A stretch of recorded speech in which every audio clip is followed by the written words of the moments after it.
Yeah, Marianne Williamson, it is incredibly tight. And there are obviously bigger picture questions about why American elections now come down to literally a few thousand votes in a few counties and a few swing states. It does seem absurd for a nation as big and powerful as America that this keeps happening. But we are where we are with this one. How are you reading the election at the moment? Well, obviously, for Democrats, it's way too close for comfort. And there should be a sign to the Harris administration to do something different in these next 2 weeks. What they need to do different in the next 2 weeks is to stop talking so much about Donald Trump. They seem more obsessed with Donald Trump than they seem obsessed with gaining power in order to improve the lives of the average American.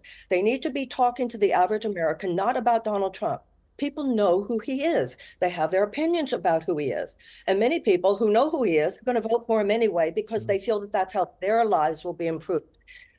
Kamala Harris needs to be talking to American people about the fact that over half our bankruptcies are medical bankruptcies, about medical insurance and how many are underinsured. She needs to be talking to people who are selling their blood plasma or skipping meals in order to make it.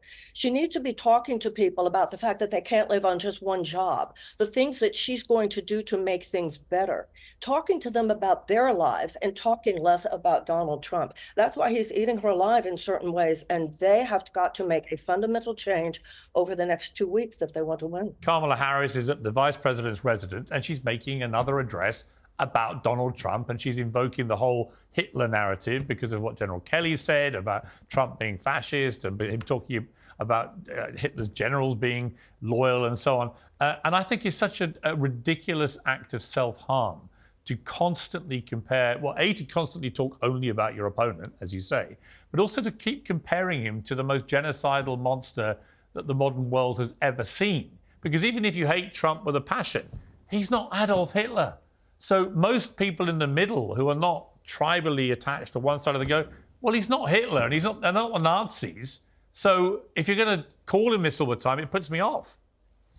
Well, I personally don't think that the comparison to fascism is illegitimate at all. My problem is the fact that John Kelly, every day he remained in the White House, legitimized the Trump presidency. The time to talk about all this was years ago, literally. And the fact that they didn't sound the alarm when they should have, I believe, is what's making it now kind of like, oh, he's not Hitler. He was president before. We survived. Our democracy survived. And once again, like you're saying, it's not working. Stop talking about Trump, talk about voters and what they need and the America that we could create, that the Democratic Party should stand for over the next 4 years. That's what she should be hammering every single hour of every single day over the next 2 weeks. Right. I want to go to Marianne. It is very interesting, Marianne. I think Trump's strategy with the media this time round compared to the last two times that he's run.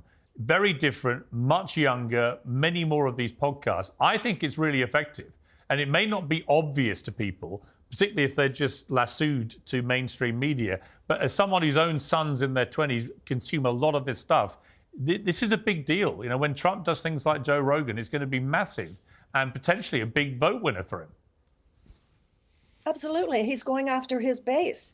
And Kamala Harris should be going after her base. She's making many people in her base feel like they don't matter. When you're out there talking more with Liz Cheney than talking to people who, are thinking about the progressive issues that have been so important and core to the Democratic electorate. They're talking already about the problem that they could have with Jill Stein, just like they had in 2016. And yet they are ignoring the concerns of the people who just might vote for Jill Stein, almost acting as though they're embarrassed because they're always reacting to Donald Trump. Donald Trump says that she's left of Pocahontas. The Democrats should be running on that. Well, we don't know what Pocahontas' politics are, but we believe in this or we believe in that.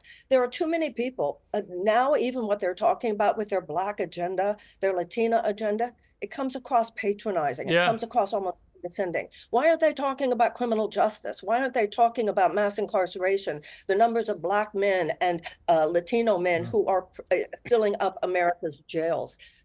Donald Trump is talking to people who could vote for him, who feel passionately about the issues that he is talking about. People will go for false hope before they'll go for no hope. Kamala needs to get out there and talk to her base, not just to people who might be disaffected Republicans. I think you're so right.